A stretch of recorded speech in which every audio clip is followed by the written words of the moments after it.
You're listening to the Rosenfeld Review. I'm Lou Rosenfeld. I am in Brooklyn, New York. Park Slope is the neighborhood in particular.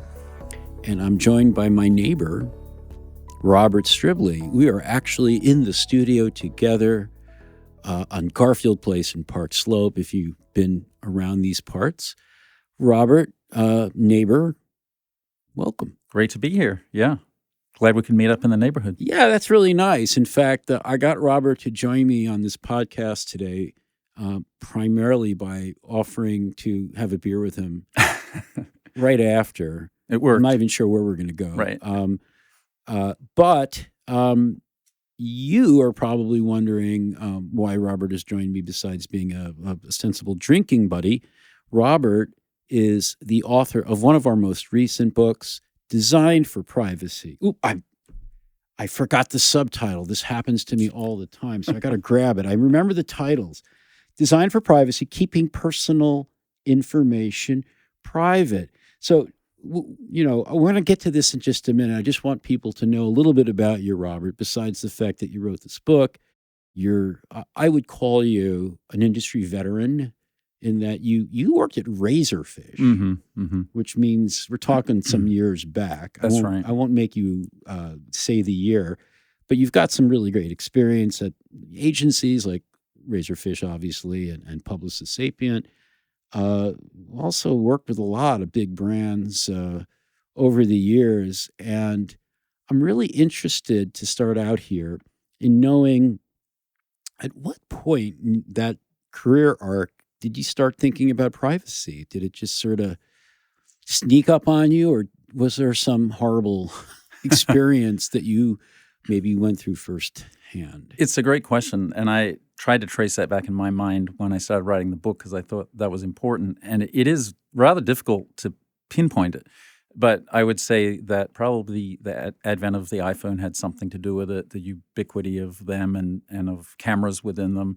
But I wrote a piece in 2013, I think it was, about the ubiquity of cameras and facial recognition technology and implications on privacy, just because I started drawing connections.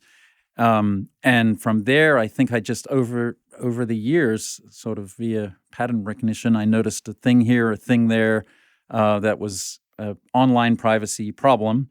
And they just started to accumulate for me to where I thought, oh, this is a big problem. And then about a decade or so ago, I also got involved in the internet freedom community, or the digital rights community, it's sometimes called too, and met a lot of people working on apps and things like that helped assist with privacy, and got more exposed to the lives of people, at-risk people, for example, who are profoundly affected by privacy lapses. And then from there, seeing how we can all benefit from changes or improvements to privacy. Yeah. Are you seeing there being like a tipping point in there somewhere besides, the iPhone, that definitely was a moment where we started taking monitoring devices pointed at us into our pockets with us all the time, which is kind of crazy. But we had before that, maybe one of the big sort of tipping points was using Google. Sure. And telling Google exactly what it was we were looking for. 100%. That was their whole business model. Moving forward to smartphones, what are the sort of tipping points or thresholds we've seen since? I mean, just in general, online tracking of our browsing behavior, which, like you point out, that's been going on for a lot longer than just having the iPhone. So I think a lot of the stuff that I write about in the book is related to that. But the increasing development of more sophisticated devices has only made that more and more possible. So in a way, I guess part of the tipping point was the internet. And I started, at turn of the century sounds weird, being involved in this work. So probably even from then, but I think that's the tipping point that really made this explode. But of course, privacy concerns go back a lot further than that in different ways as well. With in specifically to technology, people, when the camera was created, people immediately had privacy concerns about that too. Yeah, it could steal your soul. Yeah. Well, okay, so it's only getting more invasive. this is one of those classic situations where the technology very quickly outruns policy. Yes. And I know like the EU and California are doing their best. Mhm. And even that's probably not sufficient. And AI is just making this problem, I'm sure, much, much, much, much worse. Yes. I'm kind of wondering, policy aside, which we know is slow to change, what about people's perceptions of what it means to have privacy and what they're willing to swap in return for the ubiquitous convenience Mhm. of the devices we've come to rely on? I mean, like even AI, think about where we were a year ago. I'll bet you, like me, were not relying on it on a multiple times a day basis. And now that's here and it's everywhere Yeah. and all the time. So like, have you seen any kind of points of departure for people in terms of how they understand, value, and see privacy? Yes, absolutely. And in fact, I think people have very complicated views on privacy, and they often conflict with one another, which I think is understandable because they don't necessarily spend so much time thinking about it. They're busy with their lives. But for example, online personalization, if you ask people if they like personalized ads and things like that, to some degree, they'll say yes, and it works, right? Better and better. But if you ask people, do they mind being tracked around the internet to give you those personalized ads? I think it was something like 90+% of people will say no, or a huge percentage.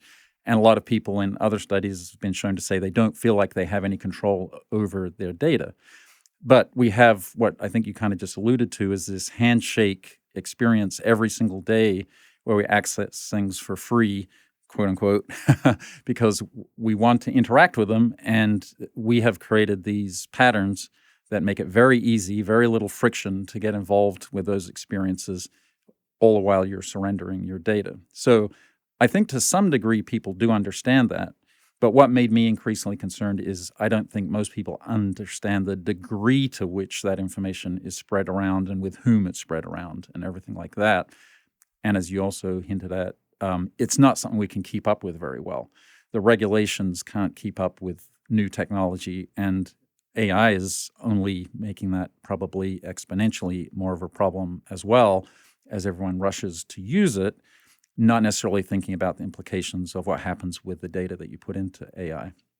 So it's been a while, I imagine, since as users, let's say, we've basically said, all right, I'm going to just click accept on the damn terms of service and Yeah. whatever it's stated or not privacy Mhm. policy is.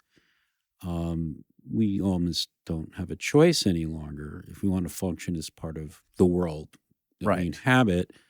Are you seeing any other sort of like, I don't know, accommodations that are getting made that surprise you that you might not have expected to see just a few years ago that are analogous to the accepting terms of service blindly?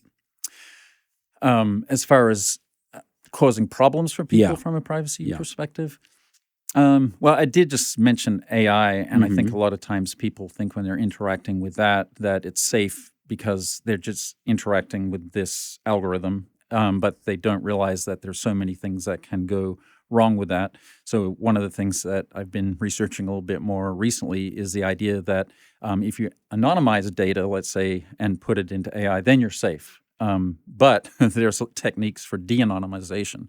So a lot of entities and individuals might be putting this information into AI thinking it's safe, but it can be de-anonymized and you've got personal identifiable information out there in the world that you didn't expect to be there, whether it's social security numbers, credit card numbers, and things like that. So that's a little bit more of a recent development in a sense, because I think a lot of times people would submit their information to, say, their bank and feel like that was safe because it was going to be secure and encrypted or whatever. But they don't necessarily think too much about it when they dump that important data into another site like this if it's giving them something in return.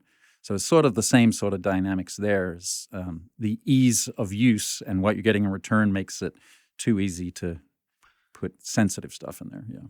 It's really, it's kind of depressing, I suppose, because at like an individual point of interaction with a technology, a tool, a website, it's becoming harder and harder, to feel good about using website X. But then maybe this goes back to policy. We're finding this broader consolidation of services we rely on into fewer and fewer hands. So one website that I use a lot is One Medical, which is a concierge medical service, doctors and so forth, that my family and I rely on regularly. And they were bought by Amazon a year or two ago. And same policy, privacy policies are probably in place with maybe some HIPAA exceptions. Yeah. I don't shop at Whole Foods, and that's partly because I'm not happy that Bezos knows like what's going on when I'm in the doctor's office now. Yeah. I don't really want him to know what I eat either. Right. But there's very little we can do unless we start pushing for. I'm not even sure antitrust law is going to help us there, because it's not cornering a single industry; it's integration across industries. Right. And it's very difficult to predict when some of these things can become problematic, because things can change overnight. And one of the things I think about is everyone has a threat model. And one of the things I'd advocate for in anyone in privacy is when you're giving up your data, you should be able to consider what you're giving and not. But also whoever's building that experience should be very careful about what data they're asking for. So that's where it hits us as designers. If I'm asking for someone's gender, do I really need to know that? Where some of these things change very quickly is you might offer a piece of information like what state you live in, and you think that's very innocuous. But then all of a sudden Roe v. Wade is overturned, and people are advising you should delete your period tracker, or you should be careful about interacting with this website, which may be an organization that you trust, but just having your state in there could change your life if that state is deciding they're going to use that information, which they may have access to. And that's happened, right? It has happened, yeah. Yeah, and in fact, it happened before Roe v. Wade, where I want to say it was overturned. Right? Yes, sorry, before Roe v. Wade was overturned, I want to say it was Missouri, where the government was accessing data that had Planned Parenthood had made available, but it was anonymized. But they were looking to de-anonymize it by looking at demographics to figure out who people were. And that was before Roe v. Wade was overturned. So that was a privacy issue then, with a organization that only meant to help those individuals. So it's tricky. Well, and also, I mean, this is like, actually, I covered this in my book on search analytics, which introduced me in a sort of sideways way to this issue of privacy, because I wrote about, I don't know if you know about this, the case with AOL when they released a bunch of anonymized data. Okay. For study purposes. I think it was a research arm of AOL. And again, it was anonymized, but they left in the unique ID associated with each user. So you could see what, user ID, whatever the number was looking for. And very quickly, it got thrown into a database out there, in the open web. And people were able to use that data to figure out who the actual individuals were. They de-anonymized it. And some people were finding this person who's my minister at church is also searching child porn. Yeah. Wow. And the New York Times did an interesting thing where they actually tried to do the same thing. They started with some data in this trove from AOL. And I think the story ended where they contact a woman and say, "Are you the woman who really likes corgis?" And I don't know, ice cream sundaes or Yeah. something. And she's like, Wow. how did you know that? How did you know that? Yeah. So that's only going to get more common because we can start, thanks to AI to a large degree, putting together all these data stores and warehouses and Right. And AI can be used to de-anonymize data as well. It's not that hard. Right. Well, everyone, if you're starting to think you're going to have a hard time sleeping tonight, you're not alone. But there is some hope. And we're going to learn a little bit about what we as designers of various stripes can at least consider doing. And we're going to do that right after the break. Everyone, you're listening to the Rosenfeld Review. We're talking design for privacy with Robert Stribley, and we'll be right back. I'm going to give you 5 reasons you should be using the Rosenverse. First one, where else are you going to find 100 events that you can attend for free every year, 2 a week, about product management, product design, and UX design, plus a highly engaged Slack-based community of over 13,000 of your peers. What else are you going to find in the Rosenverse? You'll find hundreds and hundreds of recordings of conference presentations and community session recordings, all in one place from a single search browse interface. And behind those hundreds of recordings are hundreds of experts, people who have advanced the field, people who are your peers who are doing interesting new things, all in one place. Why else should you use the Rosenverse? We've been advancing the field of UX since 2005. You're going to find the most advanced content on such topics as design operations and program management, UX research, and a host of other topics from climate UX to civic design to how designers can work better in product organizations. Lastly, you've been trusting our content since we started back in 2005. Whether it's our books, our conferences, our community sessions, well, we think you're going to trust the way we've brought those all together so that you can spend less time searching and browsing and more time learning and benefiting. I hope you'll try out the Rosenverse, and I hope you'll consider upgrading to a gold paid membership because it brings you a lot more. Not only do you have access to hundreds and hundreds of recorded conference presentations, but you also get access to the Rosenbot, which is a ChatGPT 4 level chatbot that we've been training on all of our content, including our growing collection of nearly 60 books and counting. It's all there, it's all great content, and the Rosenbot is a cutting-edge way to get at it. You can try the gold membership out with a trial for 2 weeks. Give it a try. Hope you like it. Welcome back to the Rosenfeld Review. We're talking with Robert Stribley, author of Design for Privacy, which was published by Rosenfeld Media. I don't know if I mentioned that before. Duh. Good idea to mention that. Probably. Everyone's favorite independent UX book publisher, and maybe like the only one. That said, you wrote a book about this big, gnarly, constantly changing area that's keeping us up at night. But I think you've got some optimism or at least hope. And it's because people who are designers actually can do something. Like we have more agency, I think, sometimes. Yes. Than we realize. Yes. I think we're really well positioned to push back on some of these things, but also to encourage better designed experiences for privacy and to explain, the drawbacks of not designing for privacy as well. And there's quite a few of them. Whether it's, the most obvious one is getting fined for privacy breaches. And there are companies like Meta that have been fined literally billions of dollars at this point for that.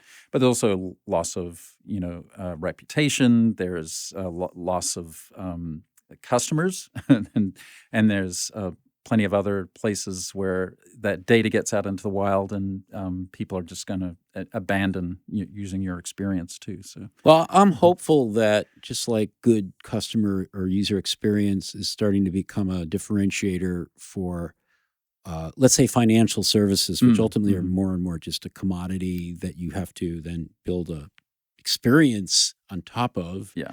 And it becomes a differentiator. Maybe we'll see a point in the not too distant future where respect for customer privacy becomes the reason you select a service over another one. My bank is better at caring about my privacy than all the others, so that's why I went with them. Maybe that'll happen, but in the meantime, in the near term or practically, I think you have some good areas of practice that designers and researchers should be considering and maybe can do right now. Do you want to run through those? Yeah, absolutely. In fact, I started noticing these things fell into various categories, and I think I originally had 7 or 8, but like a good UXer, I literally did a card sort and found that they kind of fit into 4. Yeah, man. Exactly. And one of those I kind of touched on already is whenever you are utilizing people's data, really thinking about what you're doing with it and being able to justify it. So handling data responsibly, that's the first big thing. And so as I mentioned earlier, it could be as simple as, do I really need to ask the gender or state? But also giving people the ability to properly give their consent for that data or to withdraw their consent. And that kind of gets into another point I'll make in a moment. But then there's also dark or deceptive patterns, avoiding those. And some of the things that we see most often are deceptive patterns, the most boring everyday example of which would be cookie banners, where they are created to reduce friction and get you to give up your personal information as quickly as possible. And in the EU, the GDPR has kind of tried to help with that, but people create new ways of getting around it. So if we can sensitize people to these issues, hopefully what we're doing is helping UX designers of all types to recognize, oh, that's the deceptive pattern. We feel like we're just reducing friction, but that's actually prompting somebody to surrender their information. Or something as innocuous as the pre-selected checkbox. But there are other things like launching an experience without privacy as a default. And I guess that is more of a broader problem, but it's still kind of a pattern that's released into the wild where you could cause people all kinds of grief.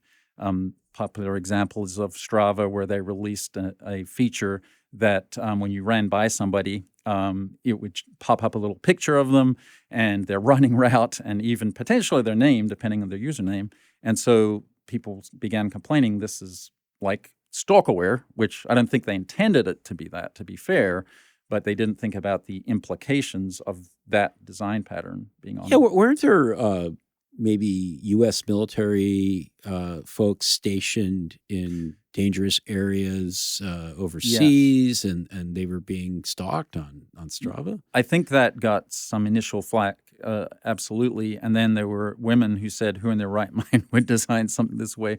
And over time they got... Men. And men, yeah. No, men would design it. Right, exactly. And in fact, one of the things that I would talk about is creating a culture for privacy by design is having a diverse design group so that you're thinking about these things and also doing user testing to see usability testing to see how people react. But yeah, so that's the big second area is being careful of these patterns, especially the deceptive ones. And I know Harry Brignall wrote your book we should forward. Absolutely mention Harry, who wrote the forward for the book and has written an entire book on deceptive patterns as well. Coined the term, right? Yes. Great website too, with a lot of references for these different types of patterns, which I do think it helps for people to look at, because when you see them and understand them as deceptive or manipulative, you can't stop seeing them that way, and then you start seeing them everywhere. So yeah, that's the second thing that I focused on, and it was great talking to Harry about that. The third is use of language, which kind of it can be a deceptive pattern in and of itself, but I thought it was so important because the fact that nobody reads the privacy policies, Mm-hmm. right? But not only that, if you do read them, they're very difficult to parse. And in fact, if you go to a website and you can use different plugins to analyze the language level on them, a lot of websites will be written to say a 5th grade level, because that is the average. But if you take the privacy policy and pop it in there from the same site, it's going to be postgraduate level. So that's a problem that I think we all understand. But sometimes things can really be hidden in there that have a tremendous impact on people's lives. One example that jumps to mind, actually related to privacy policies, is a vacuum cleaner company called Ecovacs, and they had an experience where it came out that they were forwarding video, audio, and photos from inside your home to train their AI algorithm. And the response was, well, in the privacy policy, we had something that said, are you okay forwarding data to us in order to train our algorithm? So that's a very broad statement. And I don't think when people see, are you okay with forwarding data, they think it's going to send photos of me sitting on my, living room chair or something like that. Or as I understand, and I hate to even say this, on the can. Sorry? On the can. I've Yeah, heard about right. that Yes. too. There was actually an example of that. I don't remember if that was them or Roomba, because there were similar problems. And that ended up on Facebook because they found that people were passing around photos within the company. A very specific, now you might say, well, you can't, as a UXer, as a designer, I'm not writing that privacy policy. What can I do? Well, actually, in that case with the Equifax, they had a link that it said, actually, if you want to know more, follow this link. Well, the link wasn't there. In the experience, it wasn't there. And so you couldn't go and find out that it was sharing photos of you online. There are other things, too, though, with privacy policies. We can't write them, but we can create a structure around the privacy policy. And you see some websites do this where they say, if you're not going to read all this legalese, pay attention to these 5 things. And they write it in everyday English to say, Bandcamp does this pretty well. If you're a musician, pay attention to these things. If you're a listener, pay attention to these things. So I think there's a good model for that. And then the fourth area is just giving people the tools.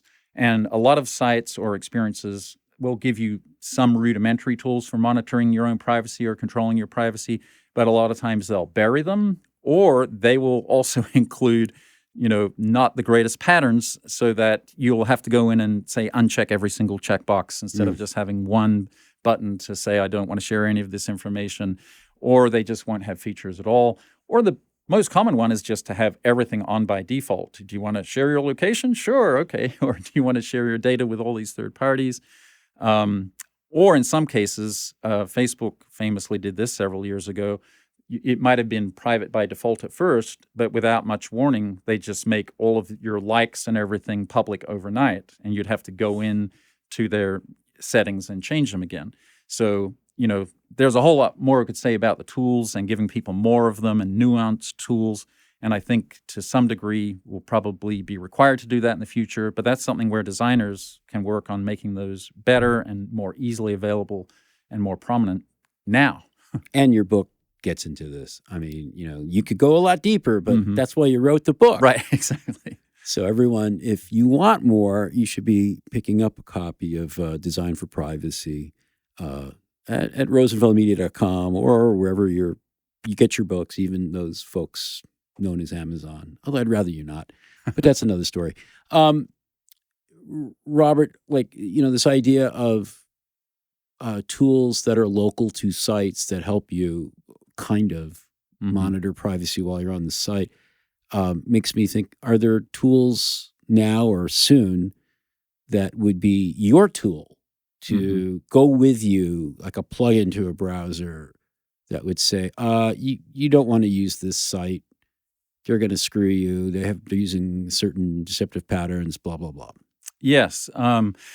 There's certain broader things like browsers that you can use that a lot of people might be familiar with, like Firefox, that are privacy friendly. But there's also apps like Block Party that are helpful, that help you understand what different sites are doing and what features you have turned on or off. And they work with, they apply to, I should say, like half a dozen or more different apps and websites like, LinkedIn, Facebook, I think Twitter or X now, and things like that, to let you know they have these settings, you could be using them. And, to be fair, I can't recommend all companies, but some of the companies that have maybe even their own problems, Facebook or Google, they have tools, if you know about them, to access that you can send yourself a reminder to change your privacy settings and things like that. Periodically, every week, every month, whatever you would like. So I would definitely encourage people to look into tools like that as well, that some of the companies have but maybe squirreled away. But Block Party comes to mind as something that's very privacy specific. But there's not a whole lot of other apps out there that I think are necessarily focused on that. It seems like there ought to be, and that AI would unlock this possibility to be a good use of AI, a positive ethical use, unless the tool itself had a crappy privacy policy. Yeah. But I mean, I guess part of the problem is, like you could have a tool, and I think there's plenty of these that analyze sites and apps accessibility because there are underlying protocols and standards that are internationally agreed upon. But I don't think we're there for privacy. It's not like WCAG or anything for privacy. Right. That's one of the things I've thought would be very helpful, in addition to us as designers thinking about these things and having some healthy regulations, because we don't have a federal privacy policy at all in the United States, is if there were some kind of body that it was willing to look at sites and rate them and say, you meet this rating, and then that could be leveraged in the future like ADA to say, this site is terrible from a privacy perspective, and we're referencing these we're referencing these privacy breaches that they're made.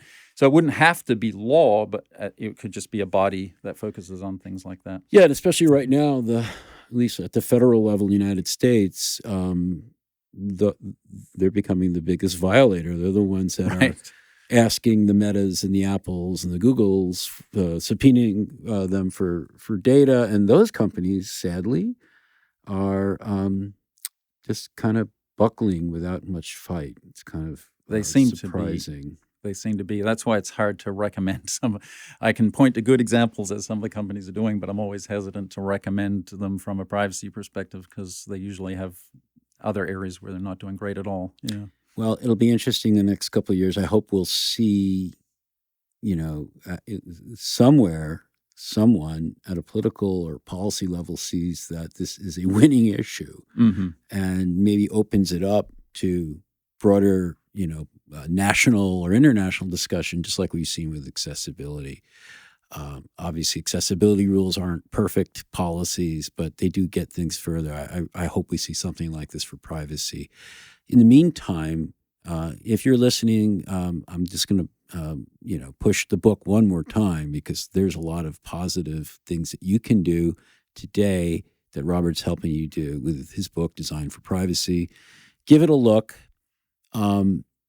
And before we wrap up, Robert, did you bring a gift or maybe two for our listeners? A gift or two, yes. I was trying to think of something that people could consult regularly to read that focuses on privacy a lot. And 404 Media, they're a kind of more of a startup online source for good reporting, and they often have stories on privacy. But then if you want more of a pop culture kind of reflection, I started watching a show very recently called The Capture, which is a British show. It's a little bit terrifying, and in fact, it might be labeled as a horror kind of in the Black Mirror variety. But it's about the ubiquity of surveillance, and this was made in 2018, so things have actually progressed quite a lot since then, and the application of deep fakes and AI to surveillance and how that could be profoundly misused. And it's a very twisty show, so if you like that kind of Black Mirror meets spy series kind of thing, it's quite entertaining. But I think media like that in pop culture can highlight these things and make people more sensitive to these issues, even if some of it's not entirely realistic. Unfortunately, the technology in that is quite realistic, yes. Well, I guess they show how these things actually could play out for actual people through storytelling. Thank you for those. Thank you for the book. And thanks for showing up today, Robert. It's great to have you on the show. Great to be here. Yeah, that was a lot of fun. Hey, it's Lou. Thank you for listening to the latest Rosenfeld Review podcast. I really appreciate it. I would love to hear from you. And if you want to pop me an email, lou@rosenfeldmedia.com, tell me what you thought. Better yet, leave me the hell alone and post a review on your favorite podcast platform. Please feed the algorithm. It really does make a difference. We want to get the word out. If you like the word, give us a hand.